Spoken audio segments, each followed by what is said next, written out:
अस्सलाम वालेकुम। आज की वीडियो में आपको बताऊंगा कि इस चैनल में हम क्या क्या सीखने वाले हैं। डिजिटल मार्केटिंग के रिलेटेड कितने कोर्सेज हम सीखने वाले हैं, ग्राफिक डिज़ाइनिंग में हमने क्या क्या सीखना है और वीडियो एडिटिंग में हमने कौन सा कोर्स करना है, और ऑनलाइन प्लेटफॉर्म जितने भी है उसके रिलेटेड हमने आपको क्या क्या सिखाना है। इस वीडियो में आपको सब कुछ बताऊँगा इंशाल्लाह। ठीक है, तो वीडियो आखिर तक देखें और चैनल को सब्सक्राइब करें क्योंकि इस चैनल में आपको बहुत कुछ सीखने को मिल जाएगा। ग्राफिक डिज़ाइनिंग में हम adobe Photoshop, adobe Illustrator, adobe InDesign इन जो ज़रूरी सॉफ्टवेयर है वो सीखने की कोशिश करेंगे।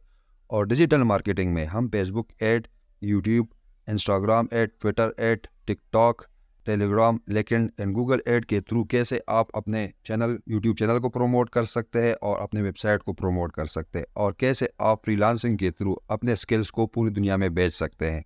इस चैनल में हम ये सब सीखेंगे, तो जल्दी से जुनैद ऑनलाइन एकेडमी को सब्सक्राइब करें और ऑनलाइन अर्निंग करें।